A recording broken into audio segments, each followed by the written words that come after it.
If your doctor has ever told you to just walk more and you thought, that's it? That's the advice?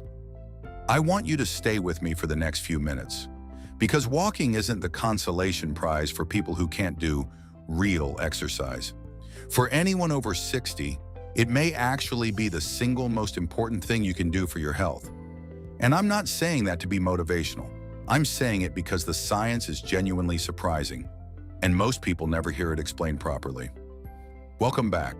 Today we're going deep on something that sounds simple but isn't. What actually happens inside your body when you make walking a daily habit after 60. We're talking about your brain, your blood sugar, your heart, your joints, your mood, and how long you stay independent. All of it. Let's get into it. Number 1, your brain on walking. Let's start with something most people don't expect. Walking changes your brain structure. Physically, there's a part of your brain called the hippocampus. It handles memory, learning, and mental sharpness. Here's the uncomfortable truth. After 60, it naturally starts to shrink. And that shrinkage is directly connected to memory problems and conditions like dementia. For years, scientists thought that process couldn't be reversed. Then they ran an experiment. Older adults walked at a comfortable pace for about 40 minutes, 3 times a week. A year later, brain scans showed the hippocampus had actually grown back. Not slowed down, grown. Walking does this by increasing blood flow to the brain and raising levels of a protein that stimulates brain cell growth. Think of it as the brain's version of fertilizer. That's why people who walk regularly often feel sharper, more focused, and mentally clearer. Not because they're trying harder, but because their brain is genuinely healthier. If you've ever come back from a walk feeling like your head was clearer than when you left, that's not your imagination. That's biology. Number 2, stress in your nervous system. Here's something nobody talks about enough. After 60, the body's stress response becomes less forgiving. Cortisol, your main stress hormone, takes longer to settle down after it spikes. And when it stays elevated, it does real damage. Poor sleep, stubborn weight around the middle, a weakened immune system, constant low-level tension that just feels like aging. Walking is one of the most effective ways to bring that down. A steady, rhythmic walk activates the part of your nervous system responsible for calm and recovery. The repetitive motion, left, right, actually signals your brain that you're safe, that the emergency is over. Your body chemistry shifts. This is why a 20-minute walk often does more for anxiety and tension than an hour of sitting and worrying. You haven't solved any problems, but your body has stopped treating everything like a crisis. Walking outdoors makes this even stronger. Natural light, open space, and the act of looking into the distance all reinforce that calming signal at a neurological level. Number 3, blood sugar, the hidden problem. This one surprises a lot of people. After 60, the body becomes less efficient at managing blood sugar. Insulin, the hormone that moves sugar from your blood into your cells, doesn't work as well as it used to. Sugar lingers in the bloodstream longer. You feel tired after meals. You crave something sweet in the afternoon. You need that second cup of coffee just to feel normal. Walking after meals directly addresses this. When your leg muscles contract during a walk, they pull glucose out of your blood and use it as fuel. And they do this without needing much insulin at all. It's like opening a drain. Research shows that just 10 minutes of walking after eating can reduce post-meal blood sugar spikes significantly, sometimes more effectively than a longer workout done hours later. For anyone managing prediabetes type 2, diabetes, or just trying to avoid that afternoon crash, this is one of the most practical tools available, and it costs nothing. Number 4, your heart, sustainable strength. There's a belief that only intense exercise protects the heart, that unless you're sweating hard, it doesn't count. That belief is wrong.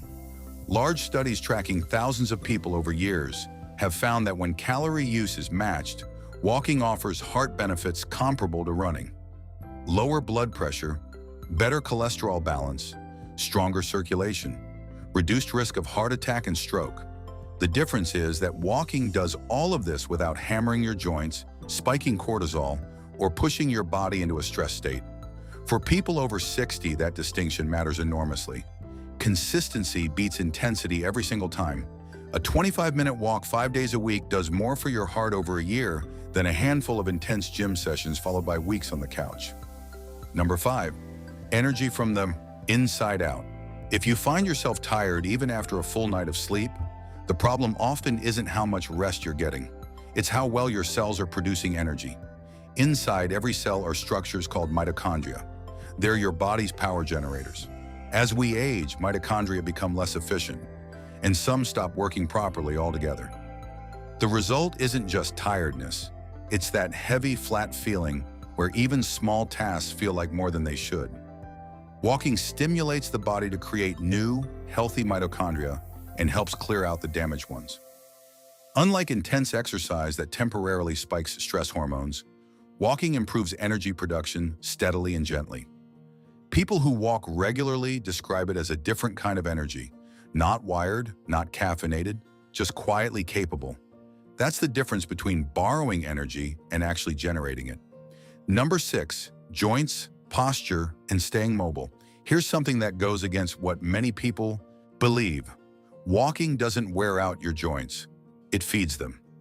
Cartilage, the cushioning inside your joints, doesn't have its own blood supply. It gets nutrients through movement. When you walk, joints compress and release in a rhythm that draws in fluid and pushes out waste. Sitting for long stretches is what causes joints to stiffen and deteriorate. Walking also works constantly on posture.